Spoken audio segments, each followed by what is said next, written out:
from our business plan, we're going to need to have a good understanding of what we think we want to have into the mix, and start to get those initial numbers.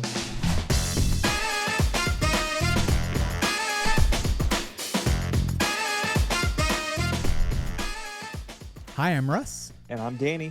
And this is the Memory Makers Podcast, The show that helps you create amazing customer experiences and make more memories. Memory Makers Podcast, Memory Makers Podcast, making awesome customer experiences for you. All right, old school sitcom reference in the jingle today, and you may know it only via third person. So the TV show Scrubs loves to reference this sitcom as a throwback for Sanford and Sons. Oh, okay. Or yeah, Son, I never Sanford watched and it, Sons. so. Yeah. So it was a little bit before our time, but still a good throwback and a catchy little funk ditty. So I like it. How are you, good sir? I'm good, man. Good. Well, I'm excited for us to jump in today for our episode. We're going to be talking about milestones when it comes to planning for either an expansion of your facility or opening up a new venue.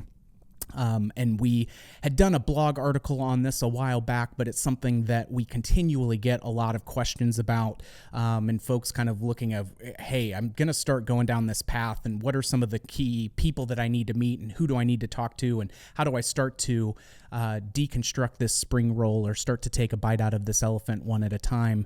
And so what we thought we would do is hit some of these key milestones.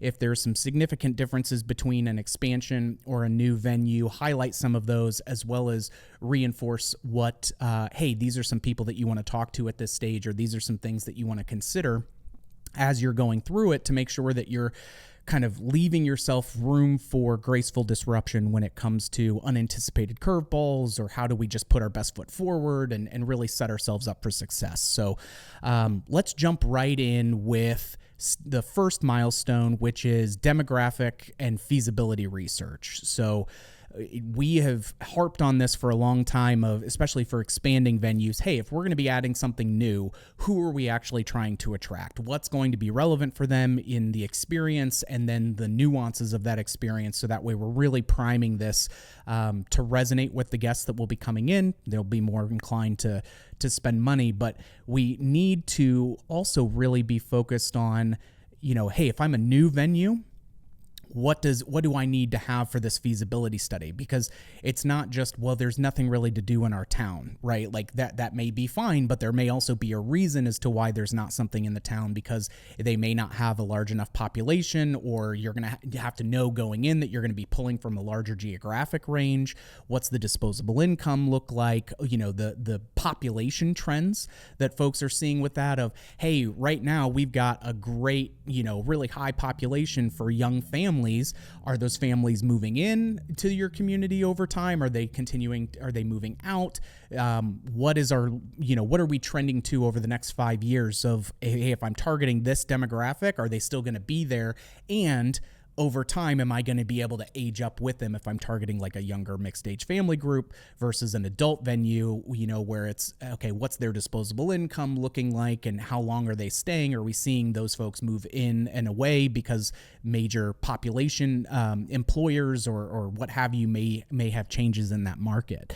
And so for being able to really understand what those population breakdowns are, what the trends are, what their spending habits are really critical, because it's who's going to be here to be able to come and be able to spend money in our venue.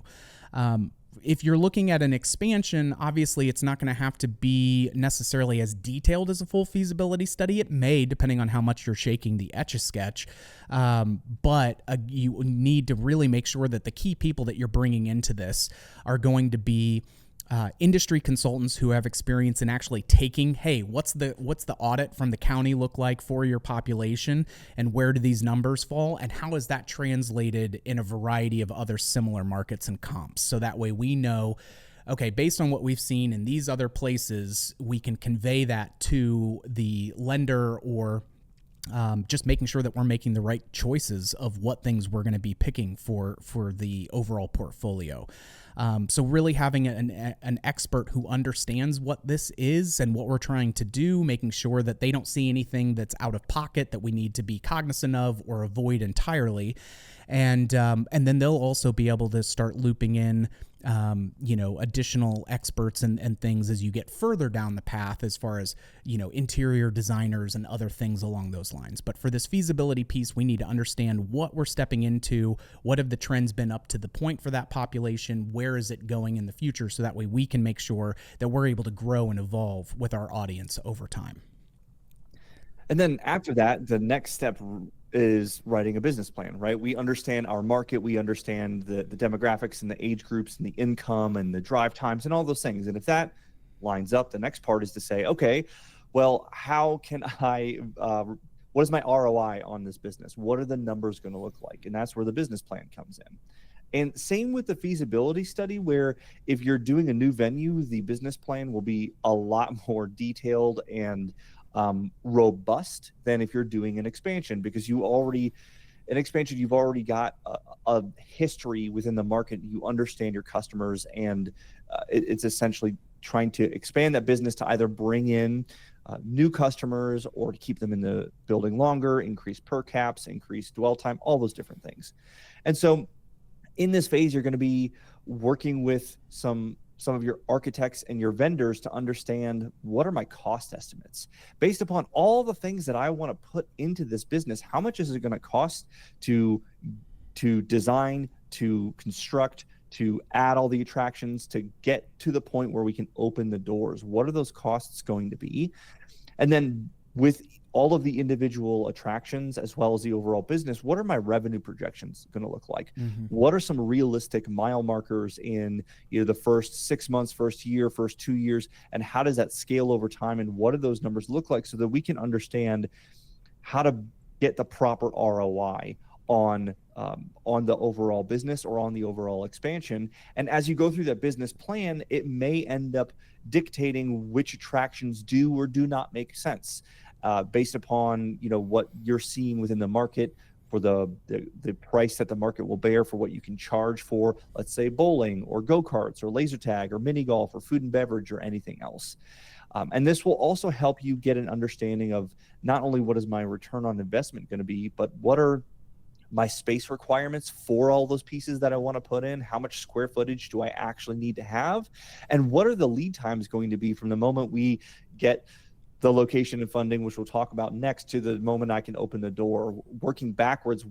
How much time do I need to build in, and how much extra time? Because it will never be as fast as you think it will be. Mm-hmm. At least 50%, right? It's never as quick as you think it's going to be. So those are the parts to consider for the business plan side of things. And it's really important to know that in a lot of these situations, as you go through, there are times where it's going to feel like it's 2 steps forward, 1 step back. And in some cases, that will be a good thing, because, for example, you're going to talk to a feasibility person. They're going to have experience with bringing these projects to life from start to finish. And so they're going to be able to give you some 30,000 foot views. But until we get into the reality of your local market and your situation, there's just things of, hey, at 30,000 feet, this is what this typically looks like from a time and investment across these different categories that we're going to be going down.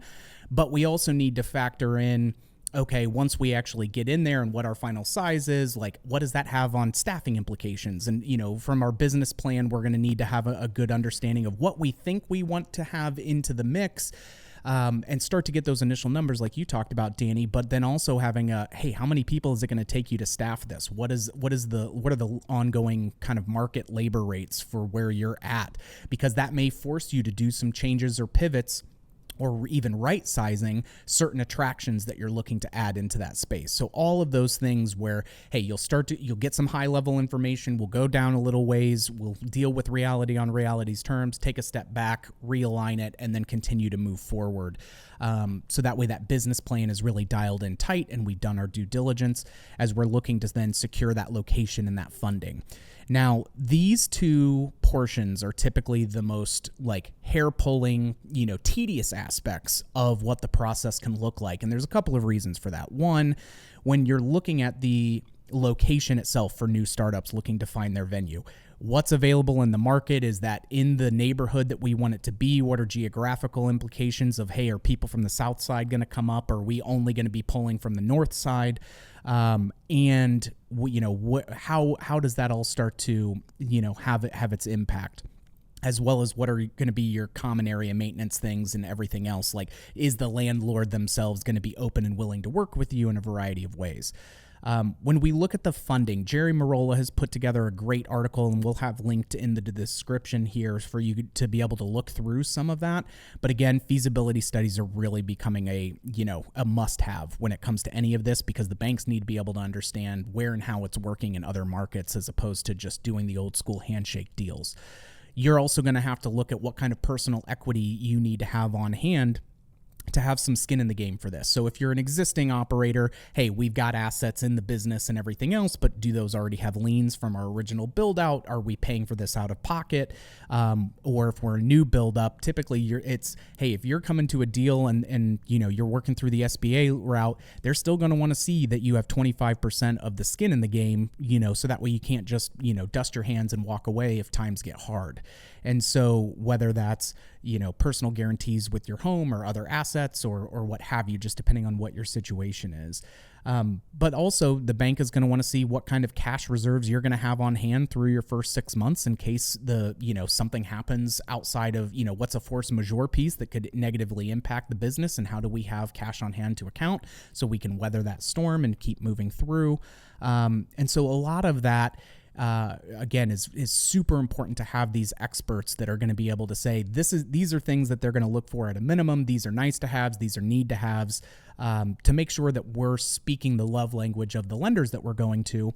The other thing that's really important to know through this process is that whether you're an existing or a new startup, you're going to be going to multiple vendors to find agreeable terms that work for you, right? And so you may have 2 or 3 options on a loan to be able to make this project happen, but what are some of the, who's willing to work with you on what the interest rate is going to be, what level of guarantees that are needed, because you may get something where, hey, we got to prove with these people, but are the terms of that loan incompatible with us being able to service the debt based on how this is actually going to work or trend? And so making sure that it's not just getting financed, but it's getting financed with sustainable terms that actually work themselves for it. And the final thing that I'll mention on securing a location and the funding issues that we're seeing out in the market these days, of why this gets to be a little bit more of an elongated process, is it used to be back in the day, 10 years ago, 8 years ago, kind of pre-COVID kind of time frame, that, hey, if I was getting pre-approved for a loan, I would also be able to get some advances on that money from the bank to be able to put down on deposits or other things to kind of either lock in pricing or start design work or do other things. That is not the case, and with a few exceptions these days, depending on what your credit situation is, where any of those aspects you're paying out of pocket, on the front end to be able to keep some of that stuff moving, or bringing in certain consultants and things like that. So you're not getting necessarily reimbursed, or it's against the loan. Like, it restricts a little bit of the upfront starter costs that you want to do to start getting these wheels to turn. The other side of things with the SBA approval process is that, again, previously it used to be that, hey, if we're doing tenant improvements, we have this space, it was an old Sears, but we need to add in extra bathrooms, we need to do a number of things. Yes, you would get some of those accommodated with the landlord, of either, hey, I'll give you free rent for X number of months because you do have to do these, improvements to make the space use. Sometimes they'll take that on and add, hey, this building needs a new roof, I'll put that new roof on for you, that goes with it. When you as as an operator were taking out a loan to be able to do that, at the end of all of that, you would get reimbursed for that cash that you put into the tenant improvements, again, to kind of refill your coffers to make sure that your cash on hand and reserves were good to go once all of that was completed. That is not the case as much either. What they are doing instead, in most cases, is saying, hey, you spent $250,000 on tenant improvements. We're just going to show that as, a credit towards your overall loan, as opposed to giving you $250K in cash on hand once you're opening your doors. And And so that's then forcing the operators to then have more significant tenant improvement negotiations with the landlords, which then delays when the lease is actually finalized and executed and in place. So there's a little bit of push and pull as that landscape has changed a bit, which can elongate the process. Also, now we're seeing with the SBA process, hey, you may be pre-approved for this amount, but we're not actually going to release any of these funds until we see that you've gotten your general contractor quotes, like you've gotten multiple quotes and those have been vetted. Like there are some additional steps that go into the process, so where you may be pre-approved for a certain amount, and then as you get closer to the final end piece, okay, well now this is what we have a much more detailed picture of what everything is actually coming to, so this is your updated pre-approval number, or we need you to have a little bit more money in escrow, so to speak, as part of all of this element, and what you're doing with the tenant improvement. So that landscape can feel like the Wild West, but it's just, take that next step, keep moving forward, working through those pieces. It just takes a little bit longer to get through some of that. So when it comes to the location, one of the other pieces of that is zoning and permitting. So number one is finding out if your location and the venue itself is zoned for your use. Sometimes it will be, sometimes it won't be. And depending on your municipality, that might be a fairly easy change, or it may be extremely difficult to rezone. It kind of depends on the municipality and what their rules are and how often they meet to discuss those things. And then on the permitting side has your architect and your GC or people that you're working with confirmed what the permitting process looks like with the local municipality, because maybe it goes through the city council and maybe the city council only considers permitting every other month. Mm-hmm. And you want to get on the schedule, but you have to get to the back of the list and they won't get to you for 6 months because of where the list is. It's important to know these things ahead of time and to plan them out, because the last thing that you want to do is go in and maybe be unprepared or underprepared, and they've got some red lines that say, come back to us again next time. Then you have to go to the back of the line again and wait another however many months or weeks, whatever that is. So it's important to know what that process looks like and what you're kind of getting into with that, because again, every city and municipality, they're all going to be a little bit different in the way that they operate. Yeah. And in this, sorry, go ahead, Danny. I was jumping you. No, go ahead. Well, I was just going to say that that also starts to get into your construction and inspection stuff. So finish your thought. And right. So then there's the building and the allowances. Have you considered building and allowances for free rent to cover the permitting time or the construction time, so that you can minimize your cash outlay while you're going through that process and you're not having any revenue come in, because there's going to be that amount of time that it's just going to be the permitting and the construction and all the things that go into there. But then you also want to recognize how old your building is, right? Because part of that is there may be, if you've got a building from the 70s or the 80s that may have certain things that have been grandfathered in, but if you're going to reach a certain level of renovations or changes or construction within the building, all those grandfather clauses may go away, and it could impact your MEPs, your mechanical, your electrical, your plumbing, your structural.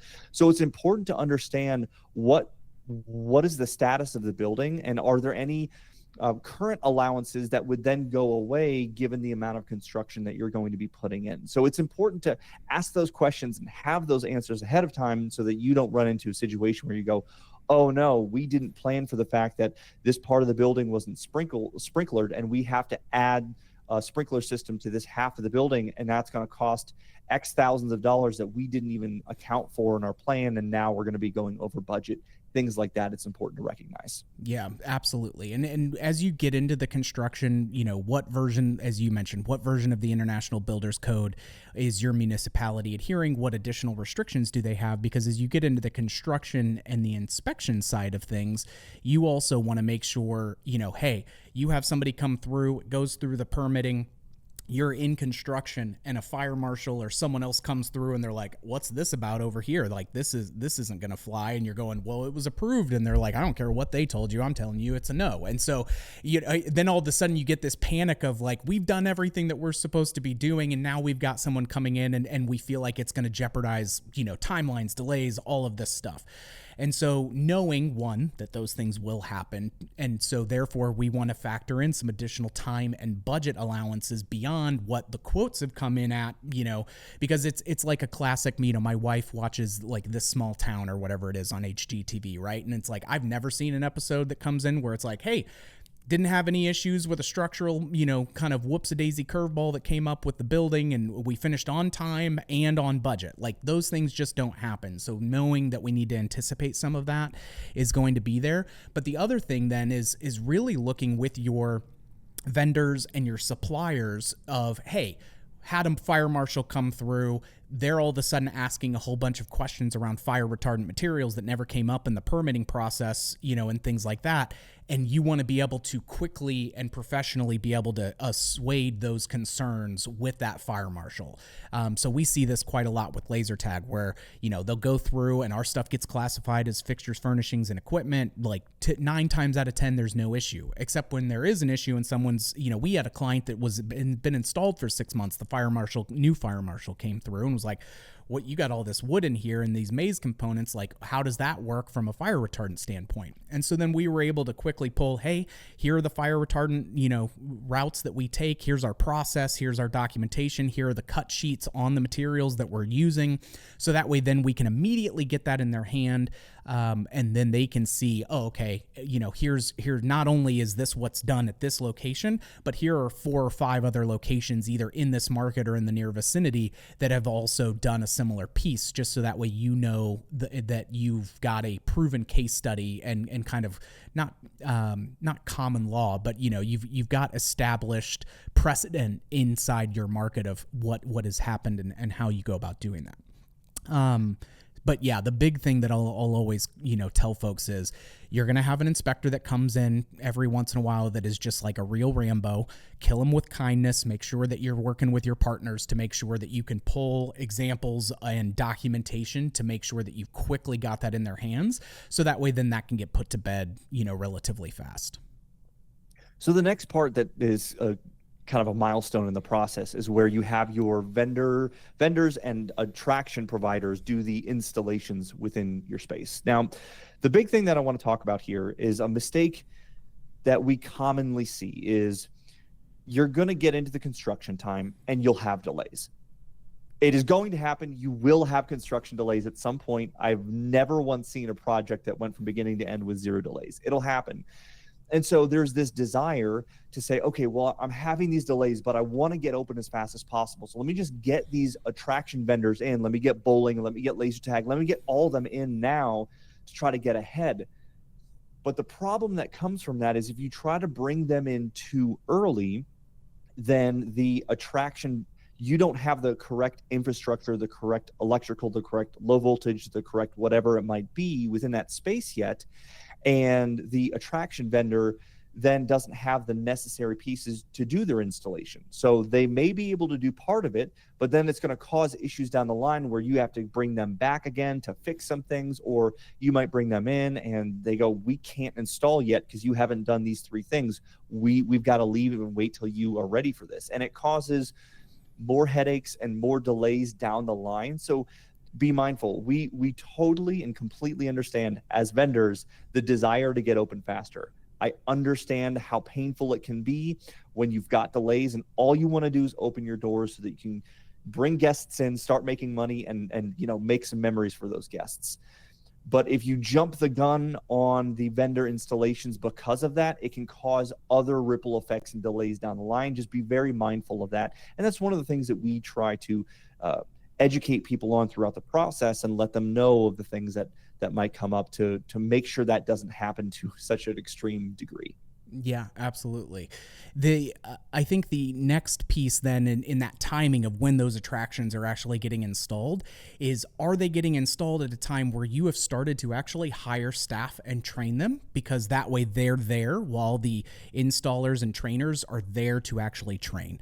That's a 1-2, combo that's an important part of making this execute cleanly. Is not only do we want to have a highly, sophisticated product going into active construction zone that then is going to have issues, but if we had like a general contractor that we're trying to train on the attraction and then expecting them to be able to, breathe it down the line to your general manager and your other staff, like it's going to cause a disconnect on what do we actually do with this. So the hiring and training of the staff, we wanted those attractions to go in close to the soft opening, so that way we've either added new bodies or any bodies if we're a brand new startup. Of we have people to actually get trained on. We've also been working with an expert who can help us document what the training is. What are the manuals and all of that, the nuts and bolts and ones and zeros of the new element. But also what is then the guest experience and the polish and the finish that we culturally want to pass along through the experience as well. And so you're always going to find, we talked with Stephanie Moxley on an episode earlier where she did an expansion and she ended up over doubling the size of her staff. But so then she had to wait to a certain point to make sure that she had attractions in for them to get trained on. But then she was also having high turnover, because anytime you're hiring a large number of people all at once, like the ages of the typical employees that we see at these venues, it's just you're going to find people that look good on paper, feel like they may be a right fit, but then aren't ultimately, showing up the way that you need to. And so giving yourself some time and understanding of we need to have these people here when the attractions get installed, so that way they can actually get trained and familiar to be able to create a good guest experience. But we also know that that's not going to be a one and done process either. And we're going to have to, bring in our phase 2 of supplemental rehires to fill in the gaps where we have turnover. And, we talk about this a lot, Danny, where, hey, what's a culture fit versus somebody that can fog a mirror, right? Like there are some times where it's, hey, you're awake, you're alive, and you have a driver's license. Short-term gain, long-term pain, because it's going to be more expensive to get rid of that person. But it's never a perfect circumstance, and I understand that sometimes it's, well, I also need to be open. So it's a fun double Dutch situation that can kind of come along with that. But if you're bringing in people that help you understand what to look for and best practices when hiring large groups and how to sift through and really identify and hone in, it can minimize a lot of that turnover, which is helpful. But you need to make sure that you're reinforcing not only the execution of the attraction at the base level, but what's that refined finished touch that we want to convey, as a high guest impact point.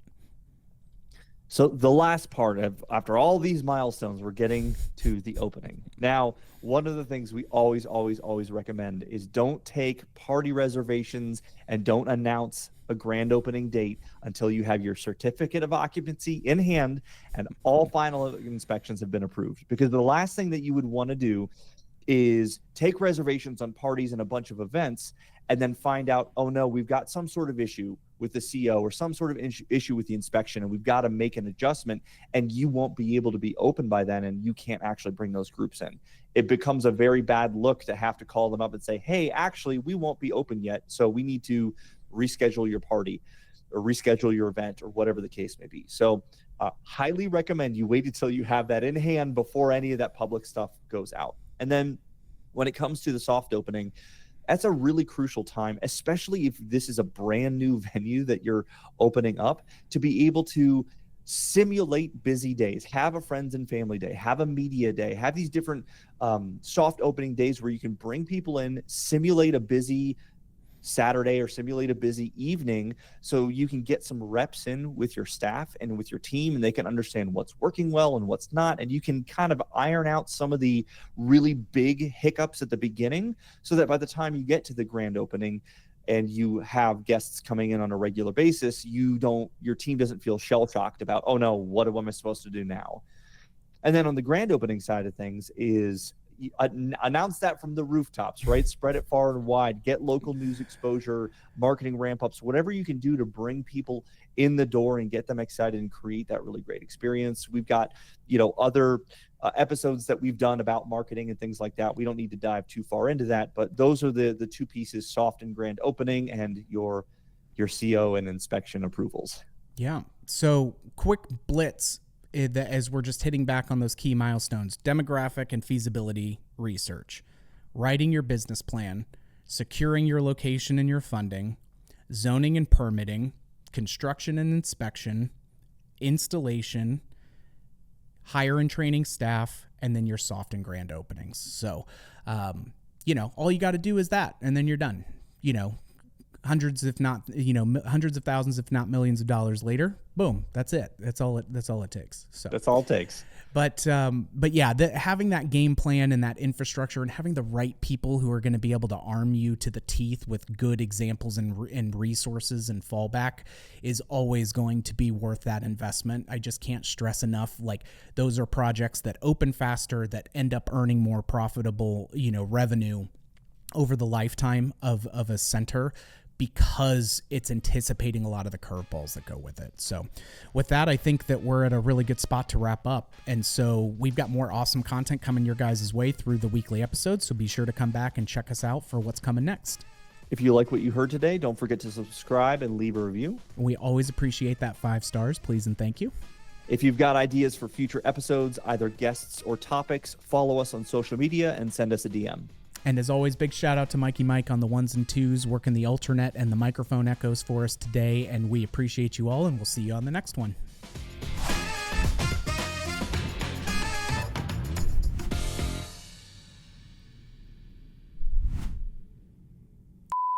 Bam. Boom. Jinx. Boom, bop, bam. Are you ready, Danny? Yes. Stretch my face.